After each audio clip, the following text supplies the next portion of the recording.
Hi, everyone. Today's Wednesday, February the 19th. My name is Anne-Marie Band, and this is the Moneyball Morning Report for the Benzinga Pro platform. So, what are we looking at? Yesterday at 2 p.m. Eastern, we had a savage dip down and then reflexive buying all the way to the top. Now, we did notice some regions around $6,123 here in the E-mini S&P that I am discussing. This is the futures contract.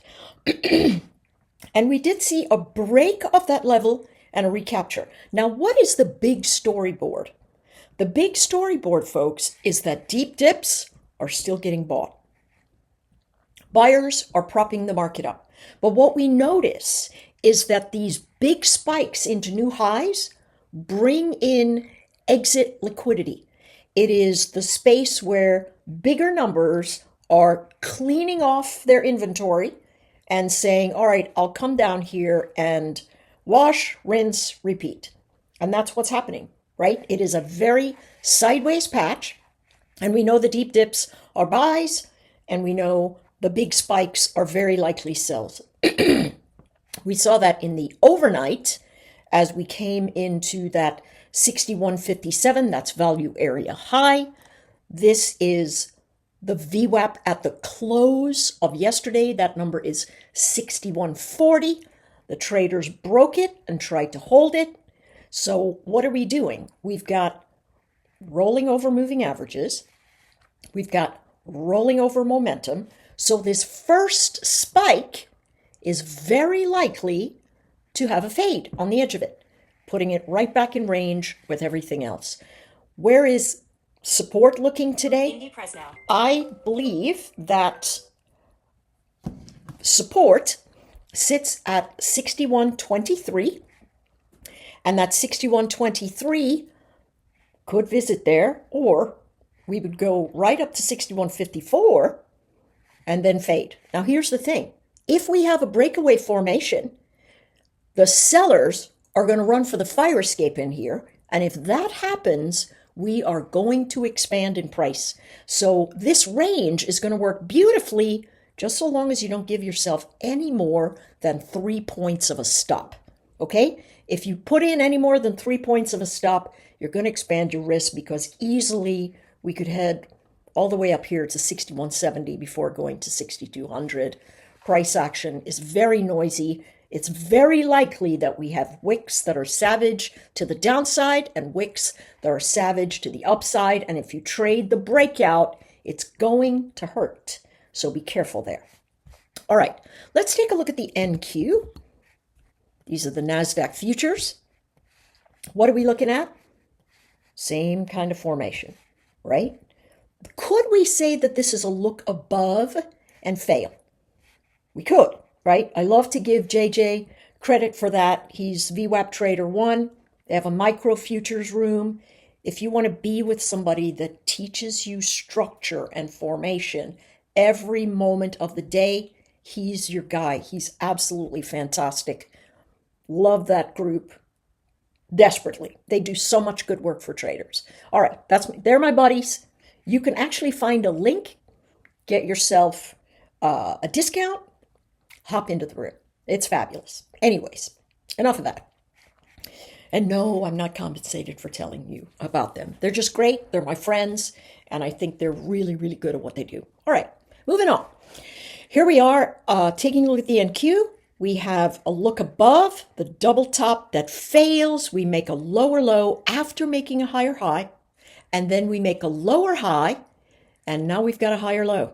So what does that tell you? It tells us we have price compression. It tells us that a bigger move is coming. I don't know when it is, and I don't know where it is. What I do know is that as it sits, what we have is buyers that are coming in on the deep dips. So where is the go, no-go line today? Value area high sits at 22,179. Below that, we have prior congestion at 22,146-ish. There's been a gamma line sitting at 22,150. That seems like it's pretty good sport to me. If it loses this edge, it could drop another 30, 40, 50 points, as it did yesterday. Here's some liquidity lines sending us into 22,050 if we move to the bottom of congestion. All right, so you want to be super careful right now. The market looks messy to me. It looks very messy to me. But dips are still buys.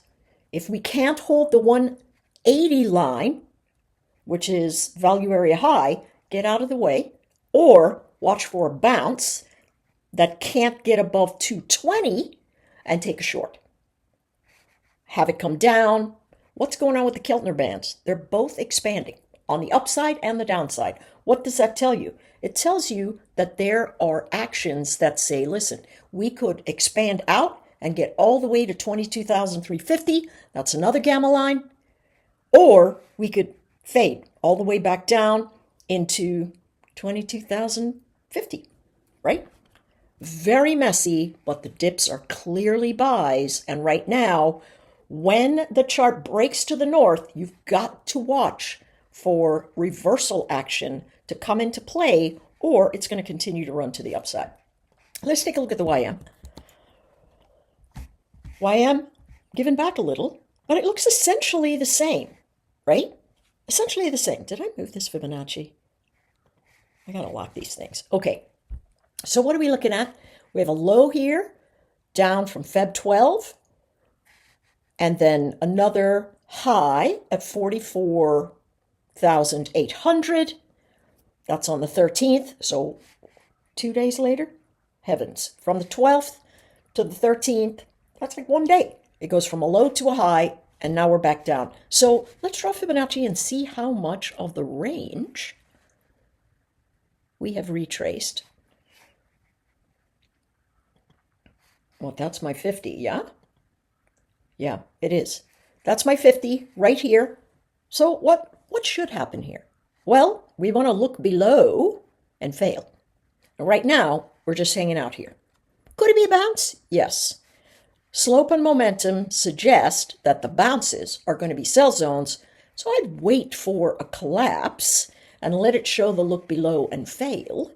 That gives us the opportunity. Or if you say to yourself, I'm buying this because I think this is going to turn around, notice what happens on a big steep slope of something that tries to turn around. Doesn't always work. Big steep slope tries to turn around. Doesn't always work, right? So you know it's running into resistance if you're trying to buy it. My thought is wait for the congestion. Wait down here. The go, no-go line is still 44,400. We came into it yesterday, 44,409. That's good enough, right? And so that's the line that we're watching. If it loses it, 44,150 is very likely to be next. Let's take a look at micro Bitcoin. Now this one has been leaking. We know it's been leaking, right? But in general, it's staying between value area low, which is 95,150, and value area high, which is now 97,900. So the value area has markedly compressed. We used to be looking at areas between 95,000, thereabouts, 94,000, and 100,000. We're getting tighter and tighter and tighter. Look at the slope of this direction. You know, if you're super bullish on Bitcoin, you'd go, oh, well, it's kind of slowing down. Yeah, kind of, but mostly not. Every bounce, it's collapsing. So I suspect we see a breakaway formation here that brings us down into the 80s. I don't know when that's going to be, but I suspect it's going to be there. All right, so that's what's going on. The line in the sand for these traders of late, if we lose 93,000, we're probably going to 91. And if we spike to 97,500, wait for the blow off top, like you can see it, the look above, that fails, and then take the short. Because, you know, you never know. You never know. So wait until they come down into the area, show you that they're not heading lower, take the train up into the resistance zone, right? A lot more buyers, look at the slope of that Keltner band, a lot more buyers pushing us up to the north than pushing us down to the south at this juncture. All right, so that's Bitcoin. Let's take a look at oil. Good grief. Have I been talking too long today? Yes. She has, ladies and gents. Sorry. I can't even tell you how tired I am, folks. I am running on fumes. Okay, so let's look at this. See, we came down here, double bottom formation. If you've been watching me every day, I said, hey, listen, this thing might have some legs off the bottom here. And so it built an ABCD pattern. I said, if it holds 72, we've got 72.80 to 73 and then 74. Now, something's going on in energy. I do not know what.